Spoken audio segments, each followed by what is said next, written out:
tous et bienvenue sur la chaîne Belette Budget. Alors je me présente, j'ai 37 ans, je suis maman de 2 garçons de 6 et 9 ans et je suis mariée. Voilà, j'ai commencé les enveloppes il y a 3 mois parce qu'en réalité on n'a jamais eu vraiment de problème financier, on travaille tous les deux, on gagne correctement notre vie. Mais je pense que depuis que je travaille, nous sommes à découvert tous les mois. Alors en fait, on s'en sort bien parce que dans notre travail, on peut l'un comme l'autre avoir à chaque fois des rentrées d'argent supplémentaires. On peut faire des petits bonus. Et donc grâce à ces petits bonus, à chaque fois, je les mettais sur le livret et puis je les reprenais pour combler le découvert, etc. Voilà.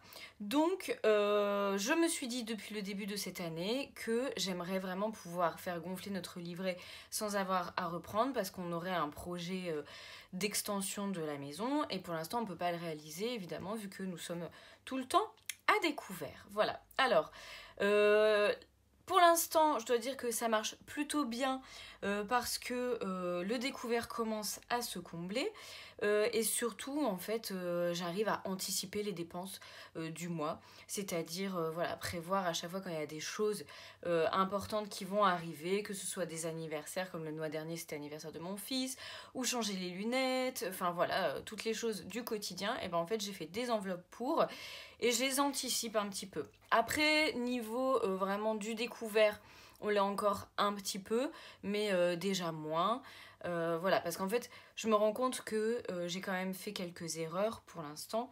Alors, je dirais par exemple de pas assez budgétiser. Par exemple, les lunettes pour mes 2 enfants qui étaient changées le même mois, j'ai budgétisé 200 € et en fait forcément c'était un peu, donc là on en a pour 245 €. Bon, il restera 45 € à trouver. Après l'autre erreur aussi c'est en fait de dépenser trop en début de mois sur les enveloppes qui sont au mois. Voilà, les enveloppes au mois c'est surtout des enveloppes plus plaisir et en fait c'est vrai que j'avais tendance à les vider un peu rapidement donc le mois paraissait très long évidemment. Alors aujourd'hui ce que je vous propose c'est pas encore de vous montrer mes beaux outils girly mais plus de vous montrer le budget. Voilà, je vérifie juste voir si vous êtes bien cadré. Donc en fait j'ai le fameux Happy Planner d'Action, voilà, que j'ai un peu modifié. Donc là pour le mois d'avril j'ai pris la couverture de, vous reconnaîtrez, Blush Budget. Alors vraiment c'est une jeune fille que j'adore, que je trouve hyper dynamique, courageuse, enfin et très mature pour son âge. J'avoue qu'elle me motive les jours où j'ai envie un peu de lâcher. Et bah il suffit que je regarde une de ses vidéos et je suis impressionnée et c'est reparti. Alors voilà ce que j'ai fait comme fiche pour chaque mois pour suivi du budget. Donc moi je fais toutes mes fiches sur Word, je commence un peu à me mettre à Canva, mais c'est vrai que comme pour le boulot j'étais souvent sur Word, j'ai commencé par Word, voilà. Donc au niveau des revenus, donc en fait entre les revenus de mon mari, les miens et la CAF, on est à 4085. Alors j'ai noté aussi Vinted et Blablacar parce que voilà, ça arrive très souvent que sur Vinted j'ai une 30aine d'euros et mon mari s'est mis à Blablacar évidemment depuis la hausse du carburant parce qu'en fait il travaille à 45 minutes de route de chez nous et le mois dernier il a eu 10 €, c'est pas grand chose mais c'est déjà ça. Alors après j'ai prévu livrer parce qu'en fait dès qu'on a des rentrées d'argent supplémentaires je les mets dès le début de mois sur le livret pour pas que ça rentre dans le budget général. Alors au niveau des charges fixes, pour moi les charges fixes en fait c'est tout ce qui va être les prélèvements. Donc aussi bien les crédits que voilà, le gaz, l'électricité et tout ça. Donc je vous les détaillerai tout à l'heure. Là pour l'instant j'ai mis un total parce que ça prenait trop de place. Donc le total c'est 2224 €. Donc là c'est vrai que proportionnellement à notre salaire, en fait 2224 €, c'est quand même beaucoup. Et en fait c'est à cause de toutes ces charges là que en fait si on fait pas attention, on dépasse systématiquement en fait notre budget. Donc il reste 1861 €. Donc dans les 1861 €, je prévois en charges variables, c'est-à-dire en fait les charges variables, c'est toutes mes enveloppes. Donc les courses d'hiver, la pharmacie, etc. Je vous les détaillerai aussi tout à l'heure. Et donc il reste 631 €. J'ai également prévu des dépenses en CB, parce que voilà, il y a des choses pour lesquelles je ne sais pas faire autrement. Donc, en essence, 200 €. Pour l'instant, on tient le coup sur ce budget essence.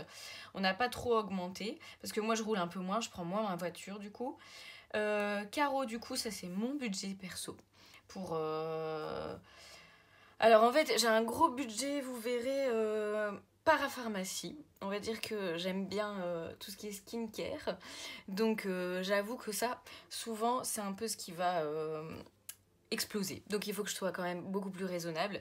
Et en fait, ça c'est souvent en ligne parce que je trouve de meilleures réductions sur les parapharmacies en ligne que voilà, sûrement pas dans les pharmacies, mais même dans les grandes surfaces qui font parapharmacie, ils n'ont pas tout. Et en plus, j'ai quand même des soucis dermato, donc en fait, je dois faire attention à ce que je mets sur ma peau. Donc voilà, c'est vrai que c'est un bon petit budget. J'essaie de restreindre ailleurs, sur les fringues ou autres. Divers, 100 € aussi. Donc au total, on a 400 € de dépenses en CB. Donc il nous reste 230 €. Sur les dépenses exceptionnelles, donc ça c'est nouveau, j'essaie d'anticiper. Donc j'ai mis laser game parce que mon fils, comme je vous l'ai dit, il a fêté son anniversaire le mois dernier, mais il n'a pas encore fait avec ses copains. Donc j'ai prévu 150 €. Mais comme le mois de mars, j'avais budgétisé 5 semaines d'alimentation, moi je suis à 150 € justement par semaine d'alimentation, et en fait on va être payé demain, donc je n'aurai pas besoin de cette 5e semaine, bah, je vais l'utiliser pour son laser game, donc ça rentre pas dans le budget. J'ai prévu aussi qu'on aille à Bagatelle pendant les vacances d'avril parce qu'on part pas et que ça fait très longtemps. Donc je sais pas si vous connaissez Bagatelle, c'est un petit parc d'attractions qui est très très bien, près du Touquet. Donc j'ai prévu 110 € et là je prendrai sur le livret. Parce que sur le livret, j'ai essayé de créer aussi des enveloppes et donc il y a une enveloppe extra. Voilà, et donc en fait j'ai rajouté lunettes 50 € parce que c'est le surplus que je n'avais pas prévu. Donc au total ça fait 304, mais en fait voilà, je vais pas devoir tout retirer du budget, donc il reste 180. Sur ces 180, en fait, d'office, je mets en épargne pour les anniversaires 90 € tous les mois. En fait, j'ai listé les anniversaires de toute la famille, donc la famille élargie aussi, voilà, mes parents, les cousins, ma soeur, etc. Et donc j'ai fait le total de combien ça me revenait par an et combien il fallait que je mette par mois. Pour, donc les mois où il n'y a pas des anniversaires, je mets autant. Comme ça, j'arrive normalement à donner ce qu'il faut sans avoir besoin de repiocher. Donc d'office, je mets 90. Donc en épargne, je mets 0 pour l'instant pour qu'il me reste 90 sur mon compte. Parce que ça, c'était une erreur aussi que je faisais au début. C'est que je faisais le budget base 0. Et en fait, bah, j'anticipais pas suffisamment toutes les petites dépenses qu'il pouvait y avoir en plus. Comme par exemple, voilà, une consultation médicale qui n'est pas remboursée à 100%, un chèque qu'on avait oublié, un prélèvement qui n'est pas mensuel, un petit dépassement de budget pour mon budget CB, ou un peu plus d'essence, etc. Et en fait, c'est à cause de ça que on était encore à découvert. Donc, ce mois-ci, je préfère laisser 90. Et puis évidemment, s'il reste des sous à la fin du mois, je les mettrai sur le livret. Voilà, alors, ce que je vous propose maintenant, c'est de vous montrer tous mes prélèvements que j'ai regroupés. Alors moi, en fait, je ne me sers pas d'une feuille comme ça. Moi, j'ai plastifié. Je vais vous montrer. Voilà. En fait, je les ai mis comme ça dans l'ordre chronologique. Et à chaque fois, je coche quand ils sont passés avec la date et la somme, et puis à chaque fois ce qui me reste. Comme ça, je sais que, par exemple, voilà, le 10 du mois, une fois que la mutuelle elle est passée, il me reste encore 717 € à être prélevés. Comme ça, je sais si j'ai assez de provisions sur mon compte. Mais là, je vous les ai regroupés pour que ce soit plus lisible. Donc, notre crédit immobilier, puisque nous sommes propriétaires, donc 778 €. La première voiture, parce qu'en fait, on a 2 voitures en location. Alors, c'est indispensable pour nous d'avoir 2 voitures, parce que comme je vous l'ai dit, mon mari travaille loin, moi je suis obligée d'avoir une voiture pour conduire mes enfants à l'école, pour aller travailler aussi. Donc voilà, on a réfléchi, on peut vraiment pas faire autrement que d'avoir 2 voitures. On a pensé à faire un crédit pour au moins une des 2 voitures, mais en réalité les mensualités d'un crédit sont plus élevées quand on n'a pas d'apport que une location. Et puis quand même c'est une tranquillité d'esprit la location, dans le sens où on sait qu'on n'a pas de frais en plus. En dehors voilà, d'une franchise si on a un petit accident et qu'on est en tort, ou un pneu qui pète ou quoi. Nous les entretiens sont compris dedans, donc pendant 4 ans, qui est la durée de nos 2 locations, on a juste notre loyer et jamais de mauvaise surprise. Donc pour l'instant, on part sur ça. Peut-être que moi, ma voiture, comme je roule pas beaucoup, quand on sera à la fin de la location, je la rachèterai. Mais on verra. Donc c'est sûr que c'est un gros budget. J'aimerais faire autrement, mais je pense pour l'instant que c'est la meilleure solution pour nous. Donc première voiture, 372 € de loyer. Et deuxième voiture, 156. Si ça vous intéresse, je pourrais vous dire ce que c'est comme voiture qu'on loue. Pour l'instant on en est très content et voilà, on essaye d'avoir une familiale pas trop chère et une petite citadine. Alors les assurances, c'est voiture, habitation, donc les 2 voitures plus l'habitation, on est à 163. J'ai fait des devis ailleurs, j'ai pas trouvé beaucoup mieux. L'assurance vie, 17 € pour nous deux. NJ, gaz et électricité, donc on est chauffé au gaz, mais on a une nouvelle chaudière qui a 4 ans, on a mis une chaudière à condensation, donc 194 €, l'eau 35 €, Internet plus les 2 forfaits de téléphone, donc on est chez Free et Orange, 73 €. Je pense que je pourrais changer, parce que moi Free j'ai un forfait à 20 € et je pense que je pourrais changer pour avoir 10 €. Nos 2 mutuelles, donc on a chacun une mutuelle et moi j'ai les enfants sur ma mutuelle, donc 113 €. Les frais bancaires, 12 €. Les impôts, donc foncier plus la taxe audiovisuelle, 159. Microsoft, alors ça c'est mon abonnement pour avoir le pack Office, 7 €. Apple, c'est des petits abonnements de mon mari pour le boulot, je pense qu'il y a de l'iCloud et puis autre chose. L'école, parce que mes 2 fils sont en école privée, 92 €. Et le closet, alors ça, je ne sais pas si vous connaissez, c'est une location de vêtements. Donc en fait, ça c'est, je pense aussi, un bon plan pour moi acheter de vêtements en fait.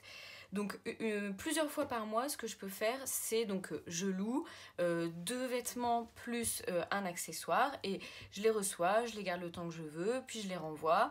Et donc je peux faire ça 2 à 3 fois par mois, le temps de les recevoir et de les renvoyer.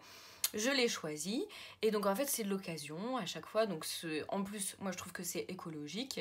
Bon évidemment, il y a le transport, mais c'est pas du neuf, voilà. Et si je veux les garder, et bah du coup forcément je les ai à tarif préférentiel vu que c'est de l'occasion, et l'abonnement closet du mois suivant est offert. Donc ça fait 40 € en moins.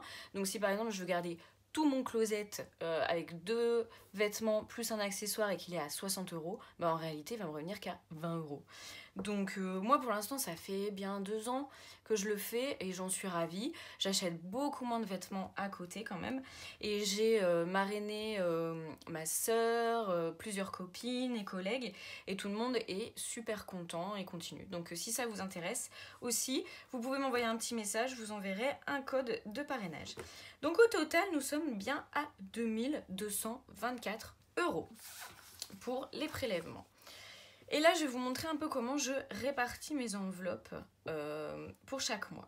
Alors, les courses, c'est 750 en tout. Alors moi, je pars sur 5 semaines pour les courses. Je me dis, dans le pire des cas, dans le meilleur des cas plutôt, j'ai 150 € en plus. Donc 150 € par semaine. D'hiver, 80 € avec 20 € par semaine. Et donc en fait, il y a une semaine où il n'y a pas d'hiver. Voilà. Pharmacie, 50 €, ça je fais au mois. Alors Clopina, c'est mon mari pour sa cigarette électronique, mais ce mois-ci, il a décidé d'arrêter, ce que je trouve bien. Donc on va voir, je lui mets quand même son enveloppe, et il veut que cet argent-là, on le garde pour acheter un vélo d'appartement. Les enfants, donc 50 €. Caro, moi, 50 €. Donc ça, c'est pour les petits trucs en plus. Coiffeur ou lentilles, parce qu'en fait, un mois sur 2, je vais soit chez le coiffeur, soit je m'achète des lentilles. Donc 70 €, en sachant que souvent il me reste quand même un petit peu sur les 70 €.